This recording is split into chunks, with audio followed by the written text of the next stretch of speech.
함께 봉독하도록 하겠습니다. 요한복음 10장 1절부터 9절까지의 말씀입니다. 한 절씩 교독하시겠습니다. 내가 진실로 진실로 너희에게 이르노니 문을 통하여 양의 우리에 들어가지 아니하고 다른 데로 넘어가는 자는 절도며 강도요 문지기는 그를 위하여 문을 열고 양은 그의 음성을 듣나니 그가 자기의 양의 이름을 각각 불러 인도하여 내느니라.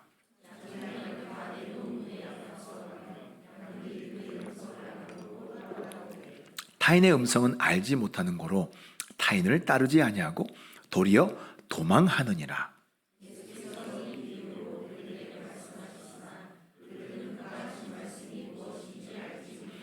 그러므로 예수께서 다시 이르시되 내가 진실로 진실로 너희에게 말하노니 나는 양의 문이라.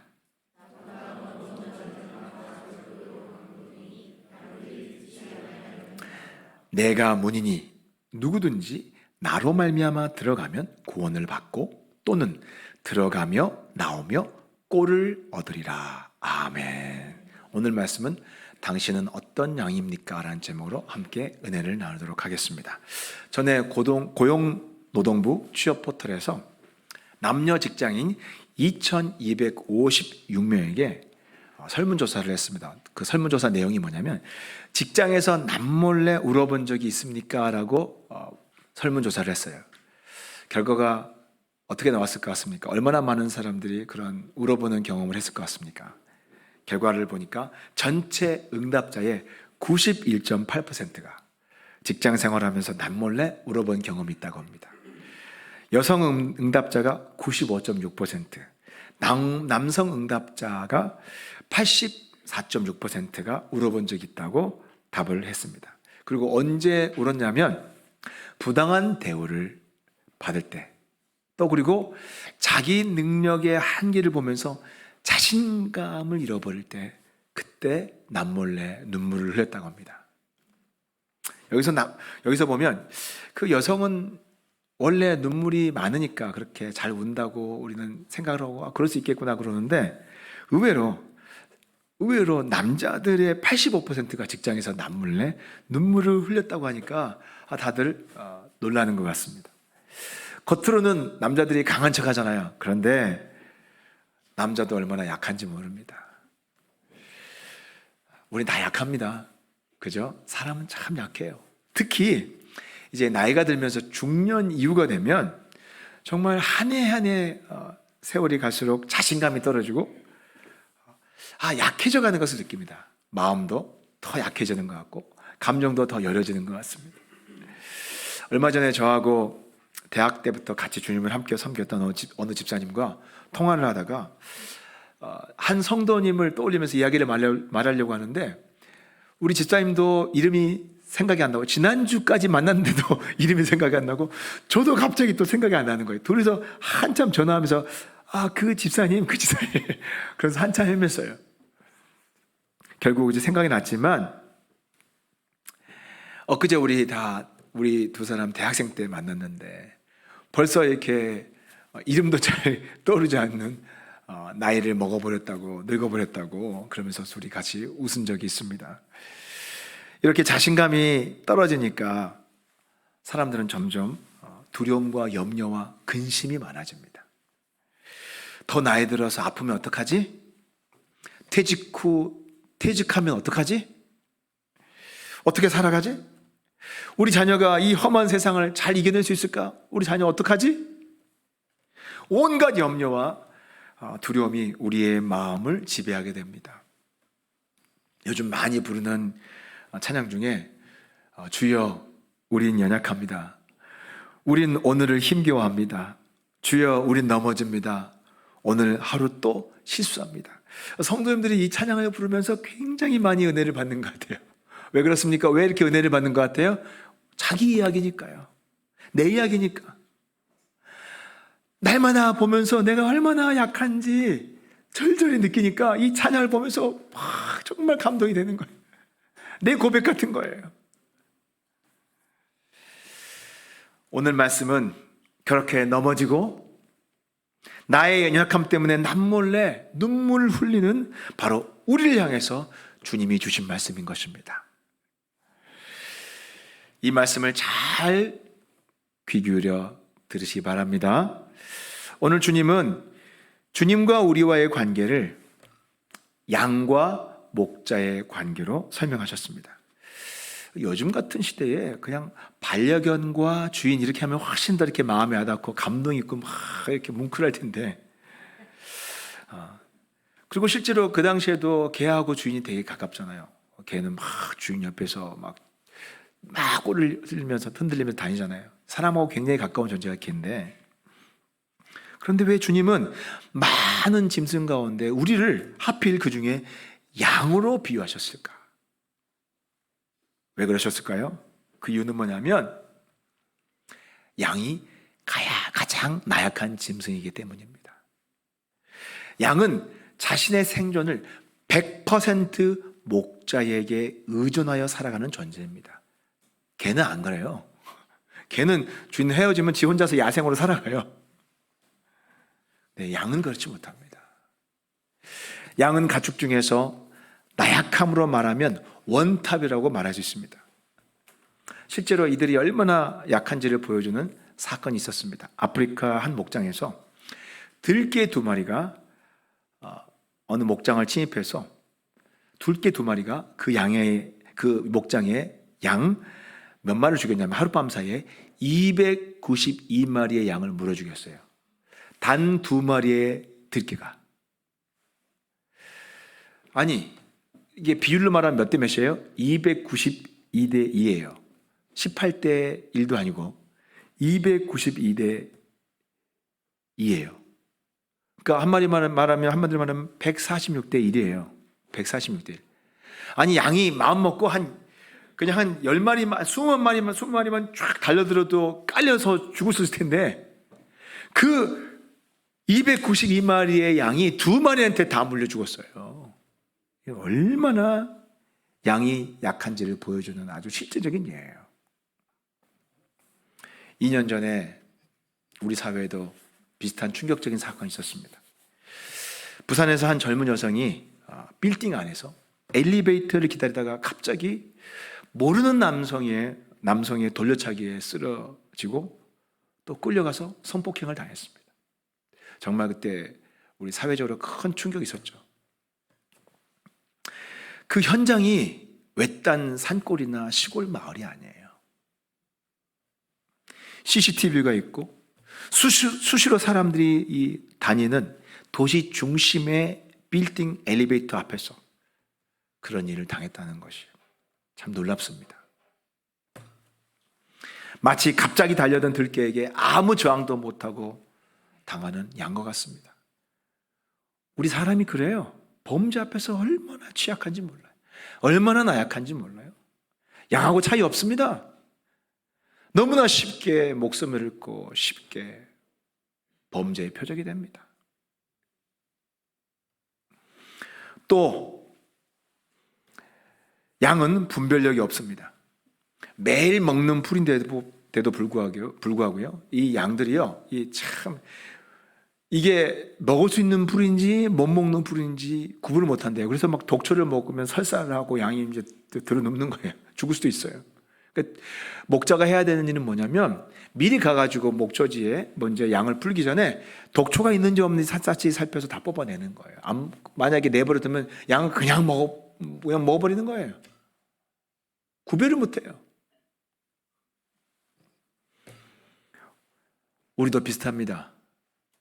얼마 전에 수많은 서민들이 전세 사기를 당했습니다. 근데 보니까 정말 그 규모가 어마어마하죠. 우리 사회가 발칵 뒤집어졌죠. 규모가 어마어마하더라고요. 그런데 뉴스를 보니까 어떤 세입자는 등기부 등본까지 완벽하게 확인했는데도 전세 사기를 당했다고 합니다. 나중에 저도 알고 보니까 등기부 등본도 법적으로 완전하게 우리 보장하지 못하더라고요. 세상에는 정말 독초가 널려 있어요. 우리는 그게 먹어도 되는지 안전한 풀인지 아닌지 우리 잘 구분이 안 가요. 저기 전에 보이스피싱 보니까 판사도 보이스피싱에 당했다고 하잖아요. 얼마나 정말 이 세상에 독초가 널려 있습니다. 독초인지 아닌지 분별할 수도 없어서 순식간에 우리도 그렇게 나쁜 일을 당하고 사기를 당하고 합니다. 그게 세상이에요. 안전하지 않습니다. 또 양은요, 풀만 구별 못하는 것이 아니라 길도 구별하지 못한다고 합니다. 자기가 매일 다니는 길인데도요, 또 헤맨대요. 목자가 없으면 그냥 딴 길로 가는 거예요. 자기 길도 못 찾아요. 집도 못 찾아요. 어떤 분이 어렸을 때 이제 소를 데리고 산에서 풀을 먹였는데, 이제 잠시 방심한 틈에 이 소가 어디로 가버렸어요. 그러니까 이제 이 산에서 막 누구야, 누렁아 누렁아 부르면서 찾는데 못 찾은 거예요. 그러니까 이제 어린 마음에 얼마나 겁이 났겠어요. 겁이 덜컥 나면서 막 산을 헤매면서 이름 부르면서 막 울면서 이제 겁이 나가지고 막 집으로 달려왔어요. 갔더니 집에 먼저 와 있는 거예요. 소가요, 집도 잘 찾는데요. 잘 찾는데요. 근데 양은 안 그렇대요. 집을 못 찾는데요. 내버려두면 길을 잃고 헤매다가 어디 가서 어디 그냥 구덩이에 빠지거나 아니면 그냥 뭐 들짐승한테 잡혀 죽는 거예요. 우리 인간도 마찬가지예요. 우리 인생도 마찬가지입니다. 자신만만하게 이 길이다 선택하고 막 인생길을 갑니다. 우리 젊을 때는 20대 때는 막 자신만만하잖아요. 내가 이렇게 할 수 있다. 그런데 가다가 어느 날 인생길을 가다가 이 길이 아닌가 봐. 이 길이 아닌가 봐. 그런 일이 찾아옵니다. 그래서 갑자기 인생을 방황하는 거예요. 갑자기 헤매요. 다른 길을 막 찾아서 헤맵니다. 제가 회사 들어갔을 때에 2년 정도 됐을 때 저보다 3년 먼저 들어온 그 선배가 갑자기 어느 날 이제 메일로 우리들한테 이제 선언을 했어요. 나 회사 사표 낸다고. 나중에 이제 보니까 사표를 내고 호프집을 차린다는 거예요, 자기가. 우리 다 황당했죠. 이분이 되게 성실하고 인정도 받고 되게 회사 생활 잘하는 분이었어요. 그런 분이 갑자기 호프집을 차린다고 하니까 이게 매치가 안 되는 거예요. 그냥 얌전한 그냥 기업에서 얌전하게 직장 생활하는 그런 분 같았는데, 근데 그분이 우리를 만났을 때 하는 이야기예요. 자기가 직장 생활하다가 자기는 확실히 회사원 체질이 안 맞는 걸 알았대요. 그래서 당장은 좀 생계가 그러니까 자기가 호프집을 하면서, 조그만 호프집을 운영하면서 자기의 인생길을 찾아보겠다는 거예요. 이분이 갑자기 대기업 회사원을 살다가 한 5년 잘 다니다가 갑자기 인생길을 방황하는 거예요. 근데 이분만 이렇습니까? 우리 주변에 얼마나 그런 분이 많아요. 갑자기 30대, 40대, 50대도 갑자기 막 회의를 느끼면서 어느 날 막 다른 길을 정처 없이 찾아서 헤매는 분들이 얼마나 많습니까? 그게 우리의 모습이에요. 잘난 것 같지만 그렇지 않아요. 혼자 살 수 있을 것 같죠? 그렇지 않습니다. 착각입니다. 왜냐하면요, 우리는 하나님이 처음부터 우리를 지으실 때요, 우리를 혼자 막 그 사냥하고 다니는 독수리나 또 사자와 같이 우리를 그렇게 만들지 않으셨습니다. 하나님은 우리를 처음부터 지으실 때부터 양으로 지으셨어요. 누구를 따라가는 양이요? 하나님을 목자로, 예수 그리스도를 목자로 꼭 그분을 붙잡고 그분의 인도를 받고야만 살아갈 수 있도록 그렇게 지으신 거예요. 양으로 지으셨어요. 독수리나 사자로 지으신 게 아니에요. 꼭 목자 옆에 살아가도록, 목자 옆에 있어야만 살 수 있도록 양으로 지으셨어요. 그렇기 때문에 양이 목자를 잃으면요, 방황이 돼 있어요. 처음엔 씩씩하고 자신만만하죠. 한번 살아보세요. 여러분 경험하셨잖아요. 인생이 뜻대로 됩니까? 한 치 앞도 못 내다봐요. 자신만만했죠. 그런데 중간에 다 무너지게 돼 있어요. 왜요? 양이기 때문이에요. 양.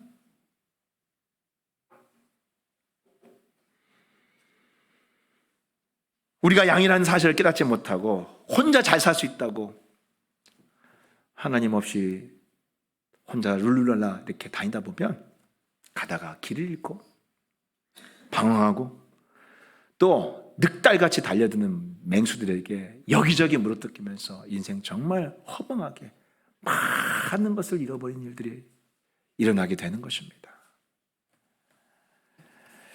그래서 하나님이 우리에게 누구를 보내주셨어요? 오늘 말씀합니다. 선한 목자를 우리에게 보내주셨습니다. 예수님은 이렇게 말씀하십니다. 왜 우리에게 예수님이 이 땅에 오셨는지 말씀하고 계십니다. 요한복음 10장 10절 11절 한번 읽어보겠습니다. 시작. 도둑이 오는 것은 도둑질하고 죽이고 멸망시키려는 것뿐이요 내가 온 것은 양으로 생명을 얻게 하고 더 풍성히 얻게 하려는 것이라. 나는 선한 목자라. 선한 목자는 양들을 위하여 목숨을 버리거니와. 그랬죠. 여러분은 예수님을 평소 어떻게 생각하셨습니까? 여러분 예수님에 대한 여러 가지 이미지를 가질 것입니다. 그런데 오늘 예수님은 분명하게 우리에게 내가 너희한테 어떤 존재인지를 확실하게 말씀해 주셨어요. 어떤 존재예요? 목자라는 거예요. 선한 목자라는 거예요. 처음에 요한복음 첫 시간에 말씀을 드렸습니다. 요한복음을 기록한 목적이 뭐라고 그랬어요? 예수님이 저와 여러분에게 누구이신지를 알려주려고 기록한 책이라고 그랬어요. 우리 전에 예수님은 우리에게 생명의 떡이라고 말씀하셨잖아요. 날마다 예수님 말씀을 먹어야 돼요. 근데 오늘 예수님이 오늘 우리에게 또 말씀 가르쳐 주세요. 예수님이 어떤 분이라고 말씀하세요? 우리의 목자가 되신다라는 거예요.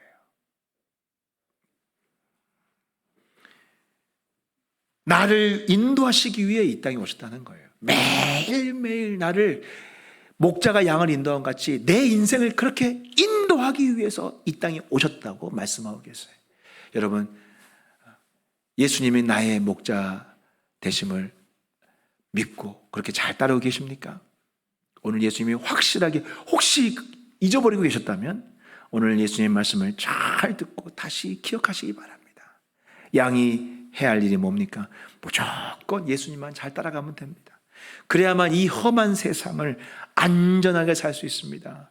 양은 목자를 벗어나면 정말 위험하다는 걸 아셔야 됩니다. 거꾸로 양은 목자 옆에만 붙어 있으면 안전하게 살 수 있습니다. 이 예수님을 믿고 따라가면 우리 삶에 그러면 어떤 일이 일어날까요? 오늘 예수님은 우리에게 예수님을 따라가면 어떤 일이 일어나는지에 대해서 확실하게 그리고 자세하게 말씀해 주고 있습니다. 첫 번째, 예수님을 따라가면 구원을 얻게 됩니다. 예수님은 우리를 구원으로 인도하고 계십니다. 우리 9절 한번 읽어볼까요? 9절 다 같이 읽어보겠습니다. 시작. 내가 문이니 누구든지 나로 말미암아 들어가면 구원을 받고 또 들어가며 나오며 꼴을 얻으리라. 자, 첫 번째가 뭐냐면 9절에서 첫 번째 예수님 말씀하신 게 뭐냐면 구원을 얻게 될 것이라고 말씀하고 있습니다. 구원입니다. 구원. 왜 예수님은 자신이 유일하게 구원의 문이 된다고 말씀하실까요? 나만이 너희에게 구원의 문이 될 수 있다고 왜 예수님이 이렇게 우리에게 명확하게 말씀하실까요? 그 이유는 뭐냐면 여러분 당연합니다. 저와 여러분을 위해서 저와 여러분의 죄를 짊어지시고 십자가에서 못 박혀서 죽으신 분은 예수님 한 분밖에 없어요. 누가 여러분을 위해서 죽었습니까? 누가 여러분을 위해서 죽어줄 수 있겠습니까? 누가 여러분의 죄를 대신 뒤집어 쓰고 여러분 대신에 죽을 수 있어요? 아무도 없어요. 석가모니가 여러분을 위해서 죽으셨어요? 공자가 여러분을 위해서 죽으셨어요? 그럴 수 없어요. 자신들도 죄인이고 그렇게 하지도 않았지만 우리나라에는 수많은 하나님이 생존하고 있습니다. 얼마나 많은지 몰라요. 우리나라 대한민국의 하나님들이 얼마나 많은지 몰라요. 그 중에 아무도 여러분을 위해서 죽어주지 않습니다. 그 사람들은 다 돈 벌려고 그런 짓을 하는 거예요. 그리고 죽을 수도 없어요. 그들은 죄인이기 때문에 그럴 자격도 없어요. 죽어줄 자격도 없어요. 아무 효과가 없어요. 우리 죄를 위해서 아무런 효력이 나타나지 않습니다. 그런데 하나님의 아들 예수 그리스도께서 저와 여러분을 위해서 나를 위해서 십자가에서 내 모든 죄를 대신 뒤집어 쓰고 나를 위해서 진짜로 죽으셨다고요. 이건 역사적 사실 아닙니까? 진짜로 죽으셨어요. 전 진짜로 죽으셨다고요. 나를 위해서, 나 살리려고요. 그러니까 우리 주님만이 우리의 유일한 구원의 통로가 되시는 것입니다. 요한복음 14장 6절 한번 읽어볼까요? 시작. 예수께서 이르시되 내가 곧 길이요. 자, 어떤 길입니까? 네, 천국으로 가는 길이에요. 구원으로 가는 길이에요. 예수님 외에는 절대 길이 없어요. 왜요? 예수님이 저와 여러분을 위해서 죽으셨기 때문에. 누가 예수님을 대신해요? 예수님 외에는 없어요. 우리는 예수님 안에서 천국으로 들어가는 거고, 예수님 안에서 용서를 받고, 예수님 안에서 모든 죄가 씻음 받는 거예요. 예수님 외에 무슨 길이 있어요? 누가 우리를 위해서 죽으셨다고요? 예수님밖에 없습니다. 신기하게도 사람들은 예수님에 대해서 모르지만, 사람들 그렇죠? 예수님 오셨을 때 사람들은 예수님이 사람으로 보니까 마리아 아들이라고, 동네 사람들은 다 그렇게 알죠. 그건 눈으로만 보는 부분이죠. 예수님이 이 땅에 사람으로 오시기 전에 어떤 존재인지 본 적이 없으니까. 그런데요, 마귀와 귀신들은 예수님이 사람의 모습으로 오시기 전에 마리아의 몸에, 동정녀 마리아에게 오셔서 태어나시기 전에 어떤 존재인지 너무나 잘 알아요. 왜? 그분은 창조주셨기 때문에. 천사도 지으셨고 세상을 지으신 분이었다는 걸 너무 잘 아니까. 예수님이 오시자마자, 회당에 들어오자마자 가장 먼저 알아보는 존재가 누구였어요? 귀신이었어요. 마귀였어요. 사단이었어요. 벌벌벌 떨니다. 우린 당신이 누군 줄 압니다. 잠잠하라, 말 못하게 하셨어요. 전에 어떤 청년 자매가 교회를 왔는데 나중에 자기가 어떻게 교회를 왔는지에 대해서 이야기했는데 우리 다 듣고 빵 터졌습니다. 전 보러 갔다가 무당이 넌 교회 가야 된다고 그래서 무당이 인도에서 교회 왔대요. 너는 교회 가야 산다 그랬대요. 네 인생은 교회 가야만 불린다 그랬대요. 야, 정말 그런 일이 있더라고요. 근데 그 외에도 종종 무당, 사실 무당이 아니죠. 그 안에 귀신이죠. 귀신이 바른 말을 하더라고요. 여러분, 귀신은 구원을 못 받습니다. 마귀는 구원을 못 받습니다. 기회가 없어요. 정말 마귀와 귀신이 불화하는 존재가 누군 줄 아세요? 우리 인간들이에요. 천사는 타락한 다음에 구원받을 수가 없어요. 왜냐하면 예수님이 피를 흘려서 죽으신 대상은 우리밖에 없거든요. 예수님의 피로 씻김받을 수 있는 존재는 인간밖에 없기 때문에 마귀와 귀신은 다시는 속죄를 받을 수 없는 존재예요. 그러니까 이를 갈면서 어떻게든지 한 명이라도 같이 죽으려고, 같이 나중에 심판받으려고, 형벌을 받으려고 그렇게 난리를 치는 거예요.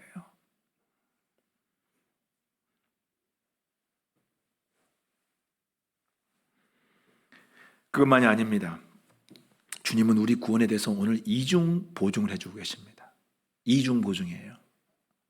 왜 이중 보증이냐면요, 오늘 예수님이 뭐라고 하시냐면 예수님을 믿고 한번 구원받은 사람들은 절대로 그 구원을 잃어버리지 않는다고 말씀하고 있습니다. 자, 어떻게 보장해 주시냐면 예수님이 직접 보장해 주세요. 우리 한번 요한복음 10장 28절 한번 읽어보겠습니다. 다 같이 한번 읽어보겠습니다. 시작. 내가 그들에게 영생을 주노니 영원히 멸망하지 아니할 것이요. 자, 영생을 주는데 영원히 절대로, 우리 영원이라고 말씀하셨죠. 영원히 우리가 한번 구원받으면 멸망하지 않는 거예요. 우리의 구원을 뺏기잖아요. 그런데 그 이유가 그 뒤에 나와요. 다 같이 한번 읽어볼까요? 그들을 내 손에서 뺏을 자가 없느니라. 전에 막 구원을 받고 막 구원의 감격으로 아주 초신자들이 은혜가 많잖아요. 왜? 하나님 모르고 살다가 하나님 없이 살다가 하나님 안에 사는 인생이 너무 다르거든요. 정말 실제로 피부로 느끼고 체험을 하고 많은 기도응답과 또 실제로 영적인 체험들을 하니까요. 너무 좋아했어요. 그런데 이분이 어느 순간에 갑자기 심각한 이야기를 하는 거예요. 자기 이렇게 열심히 기쁨으로 살았는데 갑자기 어디선가 이야기를 들었대요. 한번 구원을 받아도 나중에 죄를 짓고 또 잘못되면 구원을 잃어버릴 수 있다는 거 어디선가 들었다는 거예요. 자기 솔직히 생각해 보니까 예수님 믿고 나도 여전히 우리의 죄가, 연약한 죄가 있잖아요. 넘어져. 우리가 영원히 죄를 사함받고 용서받았지만, 그러나 실제로 우리가 이 땅에 살아가는 동안 우리 넘어지고 잘못하고 또 그리고 죄 짓는 그 자신의 모습을 보잖아요. 그러니까 진짜 내가 이런 나의 자신의 연약함을 볼 때에 구원을 잃어버릴 수도 있겠구나. 나 자신을 보니까 그냥 수시로 나쁜 생각, 악한 생각, 분노, 혈기, 은혜는 받았지만 생각보다 빨리빨리 변하지 않는 자신을 보면서 나도 이러다가 구원을 잃어버리면 어떡하지? 이런 걱정을 그런 걱정을 얼마든지 하던 차에 그런 이야기를 들으니까 헷갈리는 거예요. 두려운 거예요. 목사님, 나도 구원을 잃어버릴 수 있나요? 여러분 어떻게 생각하세요? 잃어버릴 수 있습니까? 없습니까? 금시초문입니까? 방금 읽었잖아요. 뭐라고 했습니까? 멸망하지 않을 거라고 했잖아요. 그런데 왜 우리가 왜 구원을 잃지 않습니까? 만일 그 성도의 말대로 구원이 우리의 손에 있다면 우리는 뺏길 수 있을 거예요. 왜? 우리가 늘 넘어지고 죄짓고 약하잖아요. 그런데 우리의 구원이 누구 손에 있어요? 누구 손에 있어요? 다시 한번 읽어볼까요? 요한복음 10장 28절 맨 뒤에 다 같이 읽어볼까요? 시작. 내가 그들에게 영생을 주노니 영원히 멸망하지 아니할 것이요. 그 다음에 그들을 누구 손에서? 그렇죠. 예수님 손에 있기 때문이에요. 우리의 구원은, 우리의 생명은 지금 누구한테 보관되고 있어요? 예수님 손에 보관되고 있어요. 그렇기 때문에 절대 뺏기지 않는다는 거예요. 누가 감히 예수님 손에서 뺏어갈 수 있어요? 누가 예수님의 손에서 뺏어갈 수 있겠어요? 못 뺏어가요. 예수님이 꼭 쥐고 보관하고 계시는데 우리 생명을요, 누가 뺏어갑니까? 못합니다. 절대로 못합니다. 그래서 진정으로 예수님을 믿고 구원을 받은 사람은 설령 이달이 갔더라도 돌아오더라고요. 제가 전도한 사람이 JMS를 갔어요. 정명석. 제가 전도하고 해서 이제 교회를 잘 보냈어요. 교회 잘 다니라는데 어느 날 다시 만났는데 JMS에 자기가 나가고 있다는 거예요. 얼마나 놀랐겠습니까? 그리고 기도하고 저 사람이 예수님 믿었는데 어떻게 저럴 수 있나 하면서 이제 기도하고 만나서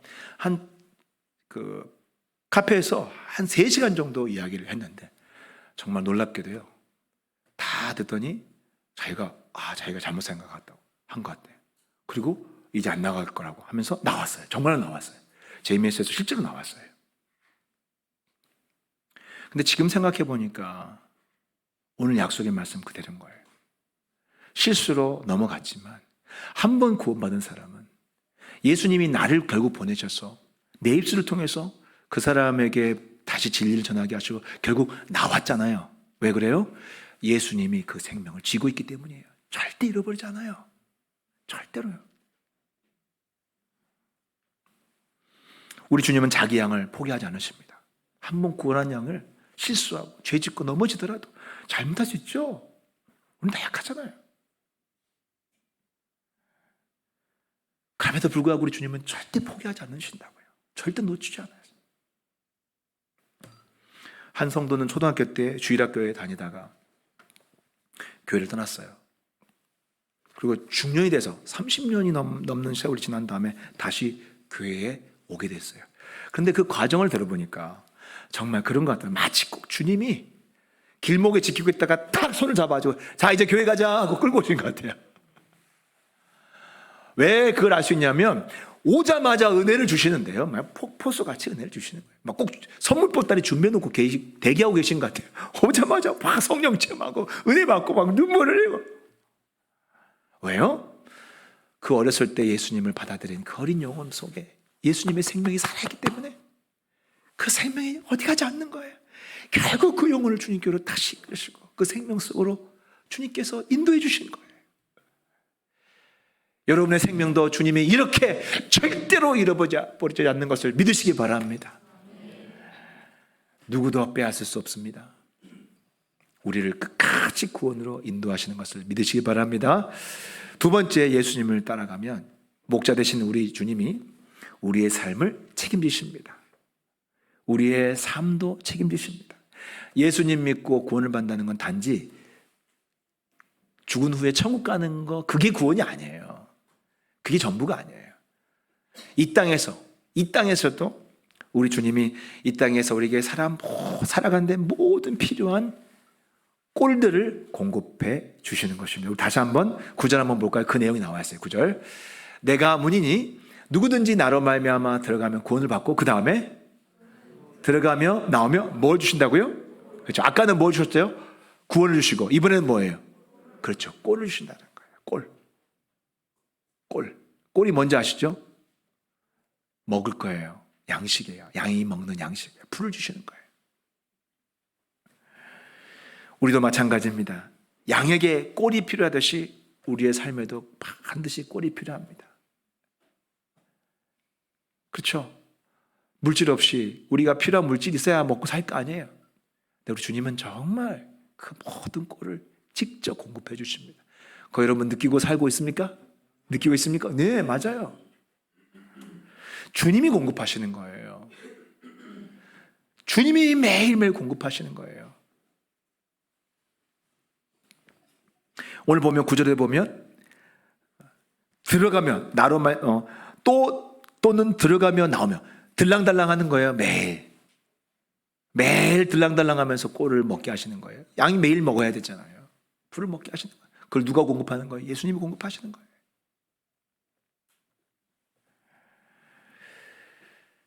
그 꼴을 예수님이 여러분의 삶에, 그리고 우리뿐만 아니라 예수님을 믿는 우리 자녀들도 마찬가지입니다. 여러분 자녀들 걱정 많이 하잖아요. 제가 먹고 살 수 있을까? 저 허당인데 제가 뭘 먹고 살 수 있을까 걱정하잖아요. 그건 여러분 걱정이고 우리 주님은 약속하셨습니다. 내가 먹인다는 거예요. 여러분 먹이는 거 아니에요. 우리도 우리 자식 키우는 게 우리 힘으로 키웠습니까? 주님이 주시니까 줬죠. 주님이 등록금 우리 자녀 생활비 안 주시면 우리 자녀들을 어떻게 키웠어요? 뭐 키웠어요? 하나님이 꼭 필요하면 등록금 내달 때 되면 돈을 주셔서 줬고, 필요하면 어디서 병원 가야 될 때면 병원비 주시고 하셨어. 그렇게 보내지 않았습니까? 주님이 주신 거예요. 주님이 우리에게 평생 꼴을 먹이시겠다는 이 약속을 반드시 믿으시기 바랍니다. 지난주에 제자반에서 간증을 들었습니다. 이분은 여러 가지 이유로 어쩔 수 없이 1년을 휴직을 했어요. 1년 동안 회사를 휴직했어요. 6개월간은 이제 그 휴직의 내용을 보니까 6개월간은 휴가, 그 다음에 6개월간은 그러니까 뭐 월차 이런 것들 다 해서 뭐 이제 여러 가지 회사에서 쓸 수 있는 여러 가지 휴가를 받았고, 그 다음에 6개월은 휴직을 했습니다. 그러니까 휴가와 휴직을 합쳐서 1년을 이제 통째로 쉰 거예요. 그런데 여러분도 자녀를, 가정 경제를 운영해 봐서 알지만 청소년 자녀들을 키우는 사람이 가정이 한 사람이 1년을 쉬면 수입이 있다고 없으면 어떻게 되겠습니까? 가정 경제에 펑크가 나죠. 그 참 심각한 거예요. 커요. 그럼에도 불구하고 어쩔 수 없이 휴직을 해야 됐을 때 얼마나 여러 가지로 마음이 걱정이 많겠습니까? 그런데요, 이분의 간증이 그거예요. 그렇게 이제 1년 동안 여러 가지 경제적으로 비워지는 것이 많이 보일 그때에 하나님이 공급하시는 은혜를 많이 오려 그 기간 동안 마치 광야에서 하늘의 만나가, 이스라엘 백성들이 광야에서 음식을 구할 수 없을 때 하늘에서 만나가 내린 것처럼 이분의 삶에 하나님이 집중적으로 공급하신 은혜를 보여줬다는 겁니다. 그래서 본인이 전혀 생각지도 못했던 연금이 갑자기 계시가 되기 시작했고요. 그 다음에 누가 쌀을 주거나 물질을 이렇게 또 물질로 도와주거나 하는 이런 일들이, 흔치 않은 일들이 1년에 아주 잘 있었대요. 집중적으로 그 기간 동안에. 그리고 그 하나님의 공급의 하이라이트는 이분이 이제 복직한 다음에 1년 만에 복직을 했습니다. 그리고 지난 2월이 2023년도 그 성과급을 결산하는데요. 그래서 2024년 2월에 2023년도의 전체 1년의 성과급을 결정하고 이렇게 주는 건데, 이분은 이제 1년 휴직했으니까 본인하고 아무 상관없는 일이잖아요. 당연히 아무 상관이 없는 거죠. 당연히 상식적으로. 그런데 성과급이 나왔어요. 황당하지 않습니까? 이건 20년 직장 생활을 하면서 도무지 상식적으로 이해할 수 없는 일이 생겼어요. 뭐냐면 그 직장 부서 책임자가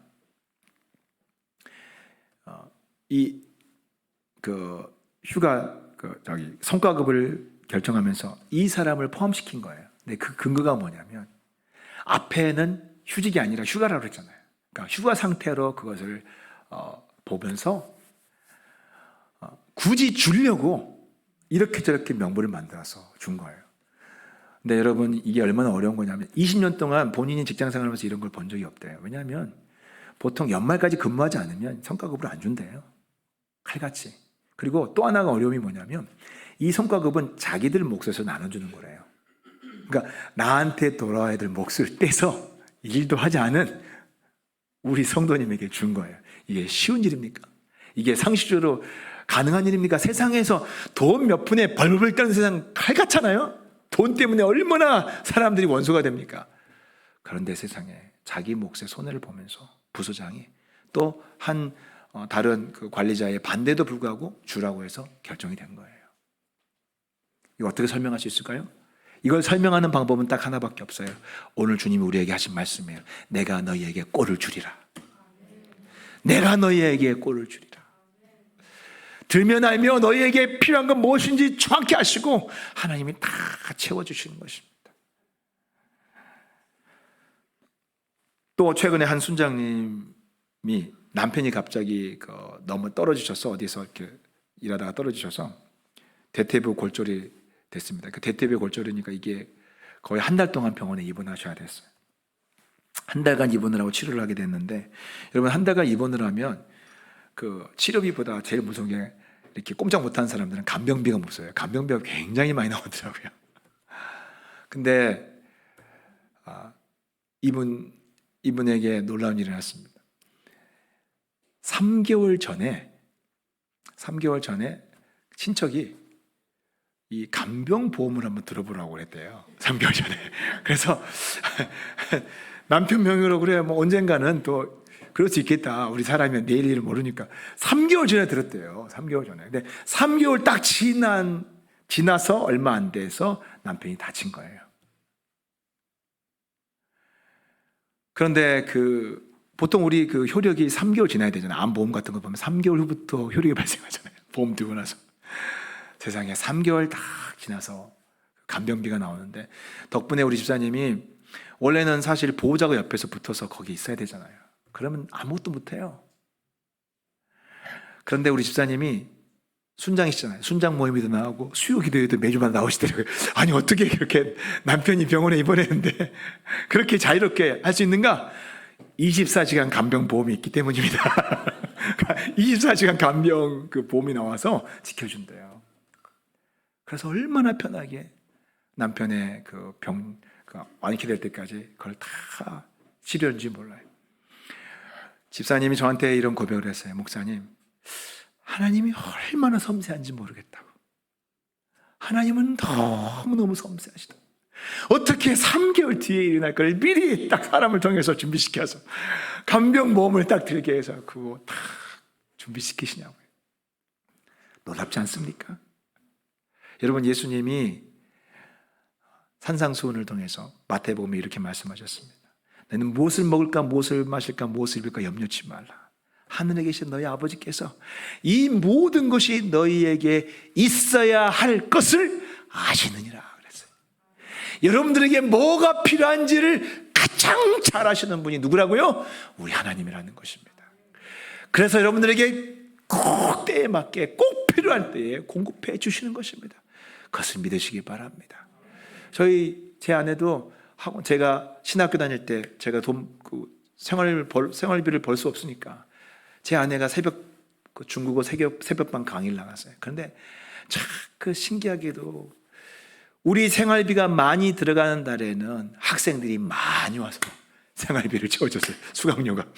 우리 그 아내가 학생당 그걸로 계산해서 받았거든요. 인센티브로 인당. 그리고 또 나는 또 생각하기 야 이러다가 부자 되겠다 생각했는데 또 다음 달에 또 돈이 안 들어간 날은 쭉 빠져요. 학생들이. 만일 매달 돈이 많이 나왔으면 야 운이 좋았다고 말했을 거예요.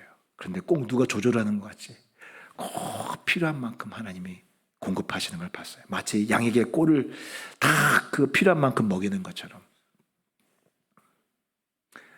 왜 그래요? 오늘 성경 말씀에 우리에게 그렇게 약속하셨기 때문인 것입니다. 여러분께 묻겠습니다. 다시 한번 묻겠습니다. 예수님이 우리에게 누굽니까? 예, 맞습니다. 그런데 예수님은 뭐라고 말씀하십니까? 거기다가 앞에다가 선한 목자라고. 내 양을 위하여 목숨을 버리는 선한 목자라고 말씀하셨어요. 우린 누굽니까? 그분의 양입니다. 양입니다. 양은 양다워야 됩니다. 양이 해야 할 일은 뭐예요? 딱 한 가지예요. 주님만 열심히 따라가면 됩니다. 이 험한 세상에서 살 길은 어린 양처럼 예수님을 졸졸 따라가는 그런 인생을 사시길 바랍니다. 예수님 우리를 인도하시되 몇 살까지 인도하신다고 그랬어요? 70세까지요? 80세까지? 아니죠. 영원이에요. 우리가 천국 갈 때까지. 그리고 천국에서도 우리를 돌보신다고 하셨어요. 영원히 우리의 목자가 되신다고 약속하셨습니다. 우리를 평생 인도하신다고 약속하셨습니다. 그래서 여러분, 노년 걱정 많으시죠? 노년을 걱정하지 마시기 바랍니다. 누가 계십니까? 목자 되신 우리 주님이 우리 옆에 계십니다. 여러분 80세 걱정하지 마십시오. 80세도 어린 양이 되기만 하면 됩니다. 예수님 옆에 90세도 어린 양이 되기만 하면 예수님이 책임져 주시는 것입니다. 90세에도 어린 양이 되시기 바랍니다. 어린 양이 돼서 예수님 옆에만 붙어 계시면 오늘 주님이 책임지신다고 말씀하셨던 것입니다. 그런데 주님은 이 말씀을 하시면서 주님의 양으로서 우리가 절대 놓치지 말아야 될 한 가지 포인트를 우리에게 알려주십니다. 우리가 놓치지 말아야 될 메시지가 있어요. 그게 뭘까요? 우리 3절부터 6절까지 한번 읽어보겠습니다. 3절부터 6절까지 한번 읽어보겠습니다. 시작. 문지기는 그를 위하여 문을 열고 양은 그의 음성을 듣나니 그가 자기 양의 이름을 각각 불러 인도하여 내느니라. 자기 양을 다 내놓은 후에 앞서 가면 양들이 그의 음성을 아는 고로 따라오되 타인의 음성은 알지 못하는 고로 타인을 따르지 아니하고 도리어 도망하느니라. 예수께서 이 비유로 그들에게 말씀하셨으나 그들은 그가 하신 말씀이 무엇인지 알지 못하니라. 사람들은 예수님이 이 말씀을 하셨는데 그 반응이 어땠다고 그랬어요? 무슨 뜻인지 못 알아먹었다고 했어요. 오늘 우리 성도님들은 이 사람들처럼 못 알아먹는 사람이 아니라 무슨 뜻인지 깨달으시기 바랍니다. 제가 설명을 해드리겠습니다. 이 배경을 좀 아셔야 됩니다. 예수님 당시에는요, 집집마다 다 양들을 많이 키웠어요. 그런데 이 양을 키우는 집집마다 다 양 우리를 짓고, 그리고 양은 우리를 짓고 짓는 것으로 끝난 게 아니에요. 어떻게 해야 돼요? 밤새 지켜야 돼요. 왜냐하면 거기 들짐승들이 늘 노리기 때문이에요. 그러면 뭐 어떻게 할 거예요? 맨날 밤새 잠 안 자고 지킬 거예요? 안 되잖아요.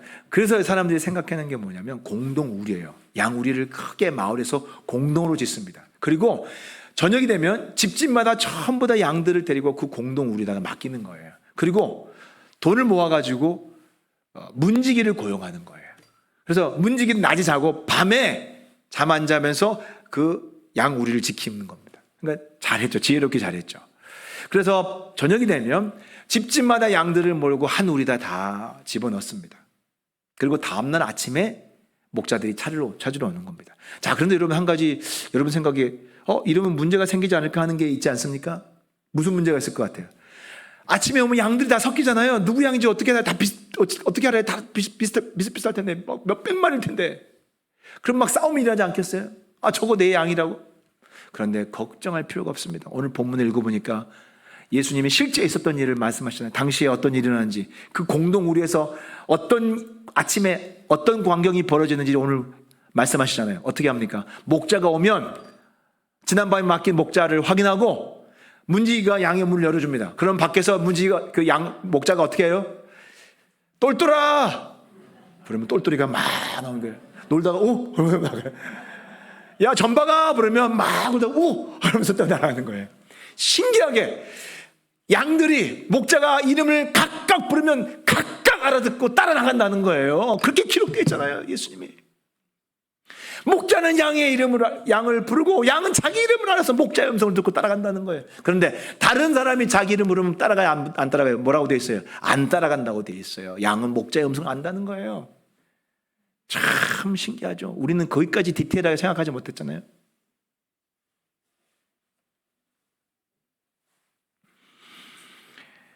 양과 목자 사이에 우리가 파악하지 못한 게 있어요.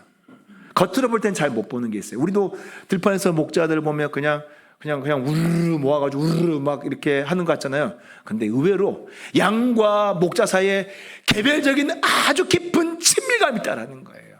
개별적인 관계의 끈이 있다는 거예요. 우린 그걸 보지 못했죠. 예수님은 그걸 말씀하시는 거예요. 양과 목자 사이에 아주 끈끈한 개별적인 끈이 있다는 거예요. 관계가 있다는 거예요. 친밀함이 있다는 거예요. 이름을 부르고 그 이름을 듣고 조주를 따라가는. 여기에 담긴 메시지가 뭘까요? 주님은 우리가 예수님과 어떤 관계를 맺어야 되는지를 보여주시는 거예요. 주님이 우리에게 원하시는 관계를 보여주시는 거예요.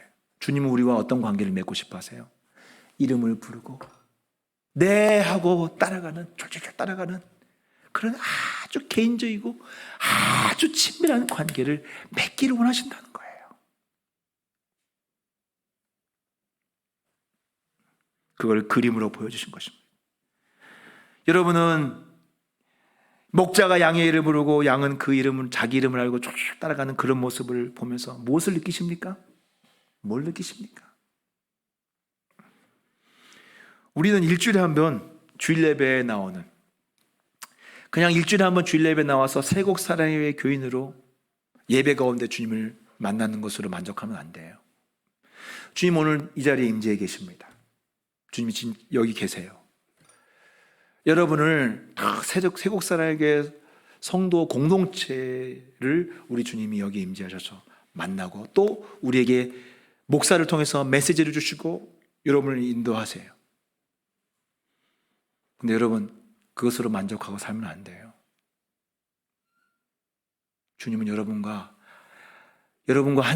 한 사람 한 사람의 이름을 부르시고 여러분이 그 주님을 따르는 그런 관계를 맺기를 원하세요.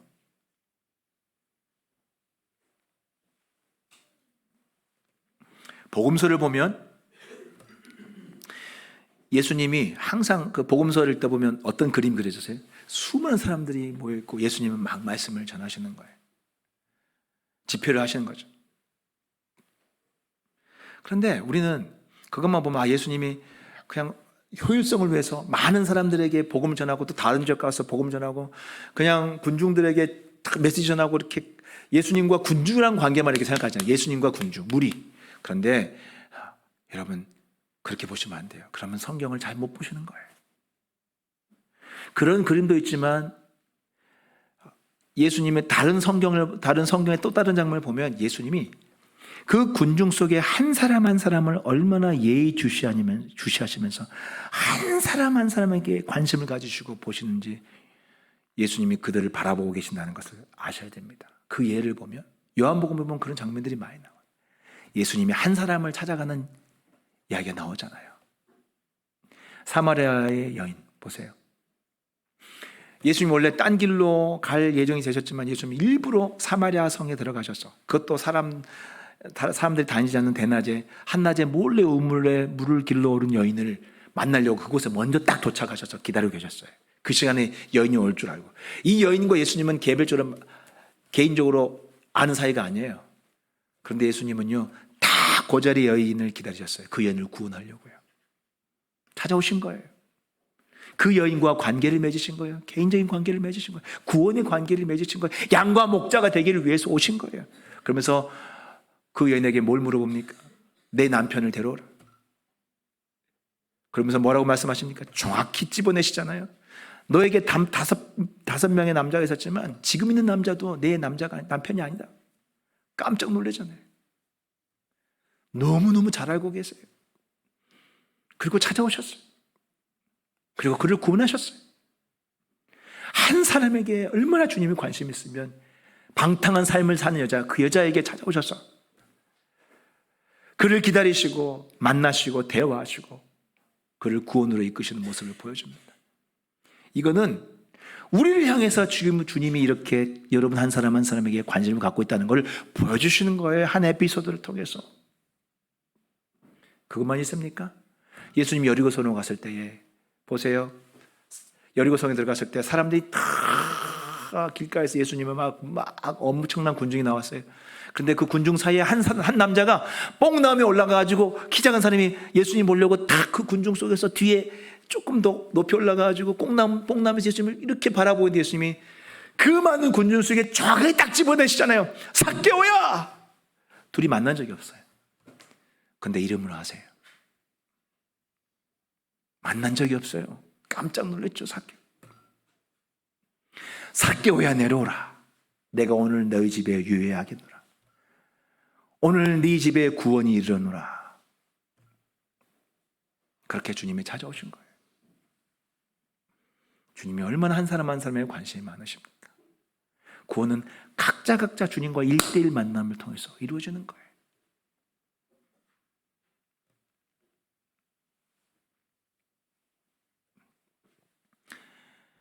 이 가운데도 여러분 처음 예수님을 찾아오고 또 교회를 더 처음 찾아오는 그런 사람들도 있어요.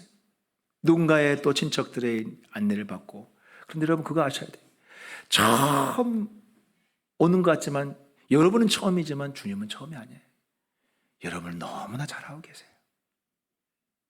여러분이 어떻게 살아오는지, 어떤 아픔을 겪었는지, 어떤 고통을 겪었는지, 사마리아 여인이 5명의 남자와 동거를 했던 것까지 정확하게 아시고 그 여인을 찾아오셔서 이제는 그렇게 살지 말라고, 내 양이 되라고, 내가 너를 인도할 것이라고 그렇게 구원하신 것처럼 여러분을 주님이 직접 이렇게 인도하셨다는 사실을 여러분 오늘 말씀을 통해서 깨달으시기 바랍니다.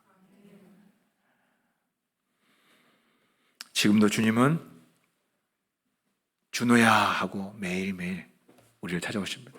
아까 공동우리에서 목자들이 언제 온다고 그랬어요? 저녁에 맡기고 아침에 찾아옵니다. 그러니까 매일 부르는 거예요. 그리고 매일 부르는 목적이 뭐예요? 꼴을 먹여주려고요. 잘 먹고 잘 살게 해주려고요. 우리를 안전하게 살게 해주려고요. 해치지 못하게 하려고요.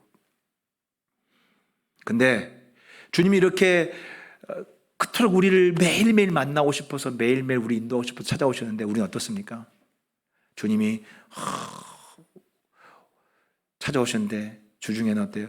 주일날 예배 드렸으니까 이제 주님 좀 멀리 하옵소서. 좀 나하고 거리두기를 했으면 좋겠습니다. 주님이 준호야 부르는데 나 지금 바쁜데 지금 드라마 연속 지금 결정적인 장면 나오는데 주님 외면하는 거예요. 우리가 얼마나 그렇게 많이 살고 있어요. 주님은 여러분을 매일 찾아오십니다. 그리고 매일 만나기 원하십니다. 매일 30분이라도 큐티하고 기도하면서 나를 찾아오시는 주님을 만나는 여러분 되시기를 주의 이름으로 축복합니다. 그럼 어떤 일을 할까요? 정말 마음에 평안이 옵니다. 우리 교회에 우울증, 또 불면증, 그리고 공황장애 이런 여러 가지 질병으로 고통하셨던 분들이 회복되고 치유되는 간증들이 얼마나 많으셨어요. 여러분 주님이요 오시면 우리가 축복이에요. 우리가 주님 만나면 우리가 인생이 횡재가 되는 거, 정말 그냥 인생이 완전히 새 삶을 살게 되는 거예요. 우리 매일매일 어떤 이야기 됐습니까? 날마다 우리 속에 귀에 들려오는 이야기가 어떤 이야기입니까? 우리 지금 유튜브 없으면 못 살잖아요. 모든 정보가 다 유튜브에 있잖아요. 정말 편리한 세상이자 동시에 무서운 세상이에요. 나는 분명히 유튜브에서 어떤 정보 하나만 얻으려고 어떤 세미나 강의 어떤 정보 하나 얻으려고 딱 들어갔는데 그거 5분 들었는데 5분이 아니에요. 연관 검색 오다가 또 내가 좋아하는 걸 어떻게 잘하는지 다 그 다음에 이렇게 딱 뜨잖아요. 턱 누르면 그리고 그거 딱 보고 나면 2시간이에요. 와 정말 무섭습니다. 근데 그 속에서 쓸데없는 이야기들 듣지 안 들어도 삶에 아무런 지장이 없는 이야기들, 얼마나 많은 정보들, 모든 지식들, 얼마나 많은 이론들을 듣고 납니까? 근데 그 듣고 나면 어때요? 마음이 좋아요. 어때요? 심란해지죠. 어지러워져요. 걱정, 근심, 불안이 생겨요. 나 이렇게 살면 안 되는데. 유튜브에서 참 이렇게 정말 안 봐도 되는데 남의 집 개 데리고 산책하는 것부터 해서 그리고 뭐 식당에서 막 3그릇씩 먹는 거 그런 거 보고 앉아있고 왜 그런지 몰라요. 참 우리가 그렇게 돼버렸어요. 그렇죠? 우리 모두가 다 그런 걸 보면서 시간을 날리고 또 쓸데없는 정보를 보면서 또 그러다 보면 뭐가 보여요? 그런 거 보다 보면 와, 저 사람 집 좋네. 아, 저 사람 차 좋구나. 나는 지금 뭐지?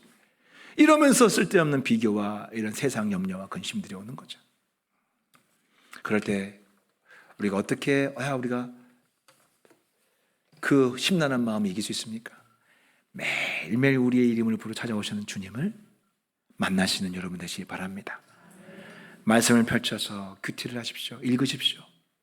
그러면 순식간에 마음이 양은 목자의 음성을 들을 때 막 쫑긋하고 행복하잖아요. 우리는 예수님의 음성을 들을 때 우리의 마음에 안정을 얻게 되어 있습니다. 그렇게 지음받았어요. 예수님의 음성, 주님의 말씀이 우리 마음속에 들어오면요, 신기해요. 평안을 누립니다. 마음이 밝아집니다. 그리고 꼭 옆에 누가 계시는 것 같아요. 누구예요? 예수님이 내 옆에 꼭 계시는 것 같지. 마음의 평안과 안정감을 얻게 됩니다. 그러니까 그때부터 세상을 살아갈 힘과 담대함을, 용기를 얻게 되는 것입니다.